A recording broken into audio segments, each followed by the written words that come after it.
आणि अंधश्रद्धा मला पटत नाही स्वतःला. मग बरेच दिवसाचं माझ्या मनात सलत होतं हे तो याचं काही वैज्ञानिक कारण आहे का आणि याचा खरंच प्रभाव होतो का हा मला पडलेला प्रश्न. वाचन करत असताना वासुदेवानंद सरस्वती टेंबे स्वामी एक अध्यात्मातले महान यांच्या जीवनातला एक प्रसंग माझ्या वाचनात आला आणि माझ्या साऱ्या शंकाच नसल्या. आता वासुदेवानंद सरस्वती कोण जे अध्यात्मात आहे त्यांना सांगायची गरज. ही एक महान सत्पुरुष होऊन गेले. गजानन बाबाच्या पोथीमध्ये त्यांचा उल्लेख. पापम तापम व्याधिमाधिम च दैन्यम भीतिम क्लेशम तुम हरा शुद्धरन. तर हे घोरात कष्टाचे जे स्तोत्र आहे त्याचे रचयिता आहे आणि दत्त संप्रदायातले एक महान अधिकारी असे पुरुष.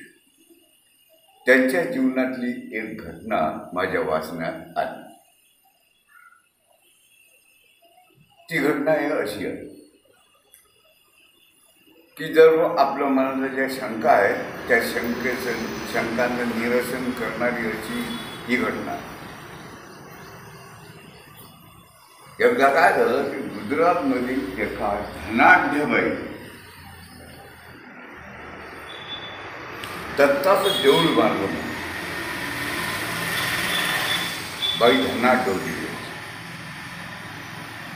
आणि ती विधवा आणि तिनं तिच्या मनात तेवढी इच्छा होती की बाबा ही जी प्राणप्रतिष्ठा आहे मूर्तीची ही प्राणप्रतिष्ठा कोणत्या तरी महान आत्म्याच्या हस्ते व्हावी. आणि म्हणून तिनं वासुदेवानंद सरस्वती यांना विनंती केली बाबा तुम्ही ती प्राणप्रतिष्ठा करा. तुमचा इतका अधिकारी माणूस होती. वासुदेवानंद सरस्वती आणि अशा तऱ्हेनं गुजरातमधल्या ज्या विधवाबाईनं बांधलेल्या दत्त मंदिरात भव्य दत्त मंदिर बांधलं. बाई धनाढ्य होती. प्राणप्रतिष्ठा करायला स्वामीजी गेले. प्राणप्रतिष्ठा केली. त्या प्राणप्रतिष्ठेसाठी वापरण्यात आलेली चांदीची भांडी मोठी सुबक आणि आकर्षक. मजा आली त्याच्यात. आनंद भेटला स्वामीजींना आणि मोठा बार त्या बाईनं मोठा जेवणाचा बारही पडवून दिला. आता ही जी चांदीची भांडी होती या चांदीची भांडी होती त्याच्यात एक आकर्षक असं कोरीव काम केलेलं निरांजन. घटना मामूली पण फार काही सांगून जाणार. आकर्षक असं ते निरंजन होतं.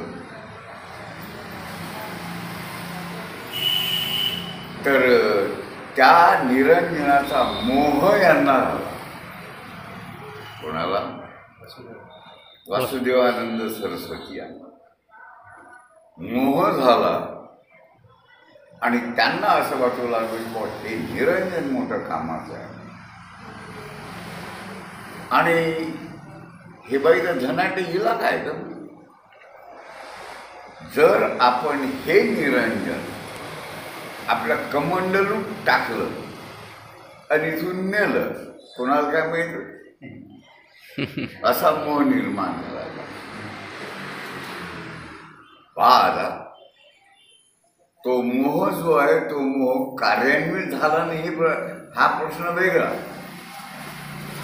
पण साधूचं अंतःकरण कसं असते? साधूचं अंतःकरणाच्या डोळ्यात इतर कोणत्याही अवयवाला कचरा लागला काही वाटत नाही, पण डोळ्यात एक कण जरी गेला तरी तो निघाल्याशिवाय तुम्हाला चैन पडत नाही. तसं साधूचं अंतःकरण असतं. वासुदेवानंद सरस्वतींना सरस्वतीचं मन सैरा भैरा झालं की आपल्या मनात चोरीची शंका. अरे शंका आलीच कशी? पहिला प्रश्न, शंकेचा उद्भवच नाही व्हायला पाहिजे ना साधूच्या मनात. मग त्यांना झोपच लागली किंवा हे असं कसं. मग त्यांनी विचार केला की आता हे कोणाला विचारायचे. अधिकारी पुरुष होते, दत्त मार्गी होते आणि दत्ताशी त्यांचा संवाद होत असे. म्हणून त्यांनी ठरवलं की ह्या शंकेचं निरसन आपण देवाला विचारू. म्हणून मग त्यांनी देवाशी संवाद केला की हे कसं काय आहे. मी एवढं म्हणजे अधिकारी म्हणून मानला जातो, मी तुमची एवढी भक्ती करतो, श्रद्धा करतो, कार्यान्वित केली नाही मी ती माझी इच्छा ती तो प्रश्न वेगळा बंद करतो, पण तो कसा काय निर्माण व्हावा. म्हणून मग त्यांनी दत्तगुरूंना विचारलं की या माझ्या शंकेचं तुम्ही निरसन करा. दत्तप्रभूंनी त्यांना सांगितलं की तू असा तू त्या बाईंना घडली आणि ही सर्व घटना त्या बाईला सांग, तुझं उत्तर तुला मिळेल. जा भेट. हे गेले आणि सर्व घटना निवेदन करून त्या बाईंना सांगितलं. पण बाई हे काय आहे, असं कसं व्हावं. तर त्या बाईनं असं सांगितलं, पहा म्हणे, माझ्या घरात गडगंज संपत्ती जी निर्माण झाली ती गडगंज संपत्ती म्हणजे आमच्यापाशी जमा कशी झाली. मी विधवा आहे आणि 3 पिढ्यापासून आमच्या घरातला कर्ता पुरुष हा तरुणपणीच गतप्राण हो. माझी 3री पिढी आहे आणि मी विधवा आहे आणि मला मुलगा मुलगी आहे. मग ही संपत्ती कशी जमा झाली त्याच्याबद्दल सांगते म्हणे. ही संपत्ती पिढ्यानपिढ्या म्हणजे पहिले जे डाकू लोक होते ते डाकू लोक लुटमार करून चोरी करून संपत्ती जमा करायचे आणि आमचे पूर्वज त्यांना कमी अल्प किमतीमध्ये ती विकत आणि अशी ही संपत्ती जमा झालेली आहे. आणि म्हणून हा पितृदोष नष्ट व्हावा यासाठी मी हे दत्त मंदिर बांधलेलं आहे आणि तुमच्या हस्ते प्राणप्रतिष्ठा झालेली आहे. मग शंकापीठ पण शंकापीठी पण तरी ते मग चर्चा झाली त्याच्यावर असं कसं व्हावं. तर त्याच्यातून वस्तुमानाचा साहचर्य भाव याच्यावर चर्चा झाली की आपण ज्या वस्तू जमा करतो त्याचा साहचर्य म्हणजे लॉ ऑफ आराम म्हणतात त्याला. आराम, लॉ ऑफ आराम जो वैज्ञानिक गोष्ट आहे. तुम्ही जी वस्तू द्रव्य संपत्ती जमा करता ती जमा कशी झाली तुम्हाला तात्कालिक काहीच वाटत नाही हो. जमा करत असताना कोणत्याही मार्गाने संपत्ती आली पण त्याच्यामध्ये असते त्या संपत्तीच्या भोवती ते वलय निर्माण. तुम्ही कशी ती जमा केली आणि मग तुमच्या ज्या पुढच्या पिढ्या आहेत, कोणाचाही त्या पिढ्याचा संपर्क त्याच्याशी आला की त्याचा दुष्परिणाम ज्याचा त्याच्याशी संपर्क आला त्याच्यावर होतो. मग त्याच्या पुढची जी वळ होता, आता त्या बाईच्या घरी जी संपत्ती जमा झाली होती ती लुटमार करून होती, ती अलक्ष्मी होती. लक्ष्मी अलक्ष्मी आपण पूजा करतो दिवाळीच्या दिवशी, तर त्या दिवशी महालक्ष्मी स्तोत्र वाचतो, त्याच्यात ते अलक्ष्मी सांगितले. आपल्याला ते जाणवत नाही. मग म्हणतो आपण आपल्या कुटुंबामध्ये घडलेल्या घटना कशा काय घडतात, का नाही हातपाय वगैरे तुमचे, का असे म्याडबुट्टे जमा होतात, का असे व्यसनी जमा होतात तुमच्या कुटुंबामध्ये. आता बा तर म्हणजे त्या बाईनं जे जमा केलेली संपत्ती होती ती त्या संपत्तीविषयी चोर, लुटारू, दरोडेखोर यांचा त्याच्याशी संपर्क आल्यामुळे साहचर्य निर्माण झालं होतं आणि त्याच्याशी या वासुदेवानंद सरस्वतींचा संबंध आहे. म्हणून त्यांच्या मनात ते चोरीची भावना निर्माण झाली. तर अशा तऱ्हेनं या संपत्तीचा विनियोग, आता पहा, संपत्तीचं महत्त्व अनन्यसाधारण आहे, यात काही शंका नाही. संपत्तीशिवाय तुमचा कार्यभाग चालत नाही. तुकारामांनी, रामदासांनी या संपत्तीबद्दल म्हटलेलं आहे की बाबा हे संपत्ती तर कोणालाही पाहिजेच हो, त्याच्याशिवाय तुमचं म्हणजे प्रपंच करावा नेटका, रामदास स्वामींनी म्हटलं, समज. आणि तुकारामांनी म्हटले जोडोनिया धन उत्तम व्यवहारे, जोडोनिया धन उत्तम व्यवहारे उदास विचारे वेच खरी. त्याच्यात तुमचं मन ठेवू नका. तुम्ही जे हे कराल, काय कराल त्याचा खर्च करा. तर हे सांगून दिलं. पण आपण काय करतो, we all run after money to fulfil our desire mandate mundane matters. आपल्या सांसारिक गरजा पूर्ण करण्यासाठी आपण संपत्तीच्या मागे धावतो. बोलतो काय आणि प्रत्यक्ष करतो काय, बोलतो काय आणि प्रत्यक्ष करतो काय.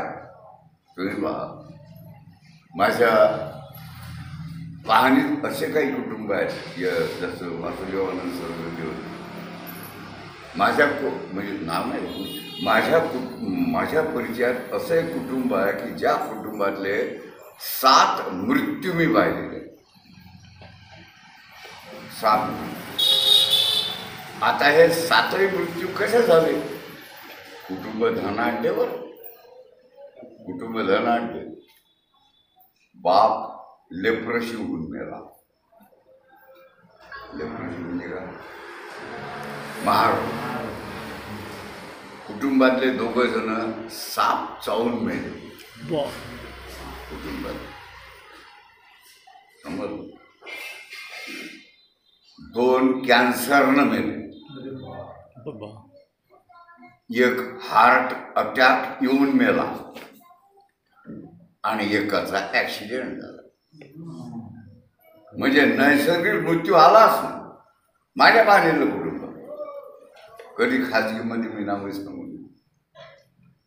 लक्षात. तर हे कसं, आता तुम्हाला एक साधं उदाहरण सांगतो. आपल्या इथे एक उदाहरण,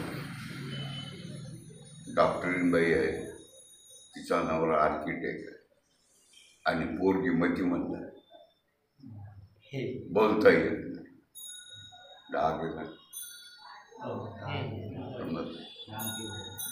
मतिमंद आहे ना. पण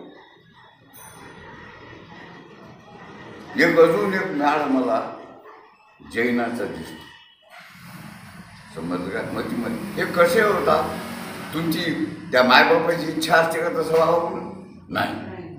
पण हे मतिमंद कसे जन्माला येतात, हे दिव्यांग कसे जन्माला येतात, संपत्तीचा विध्वंस करणारे पुढे चालून कसे, तुमचंच नित्य हो, पण संपत्तीचा विध्वंस करणारे कसे पैदा होतात त्याच्या. संपत्ती जवळ असूनही मानसिक स्वास्थ्य का नसते तुम्हाला.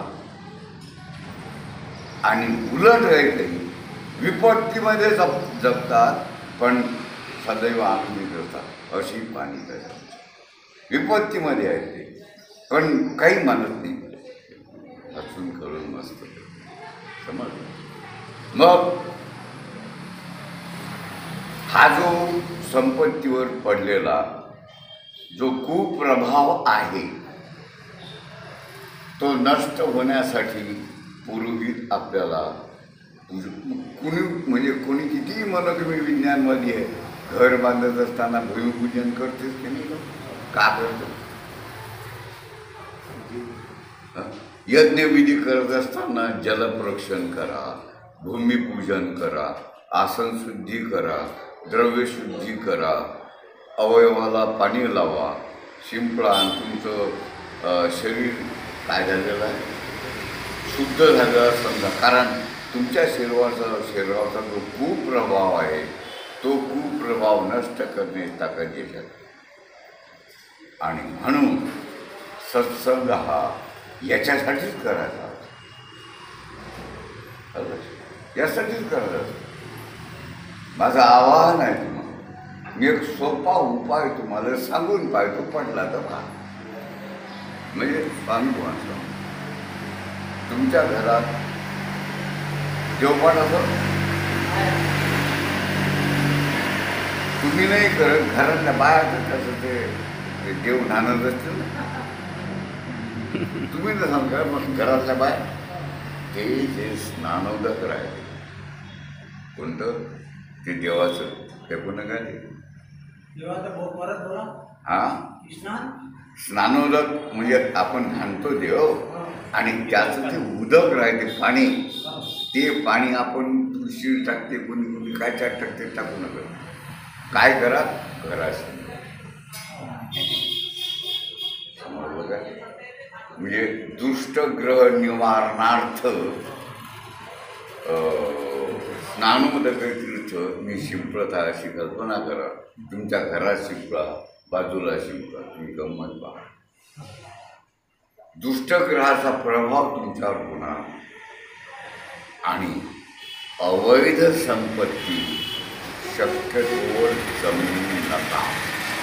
त्याचा प्रभाव 100% झाल्याशिवाय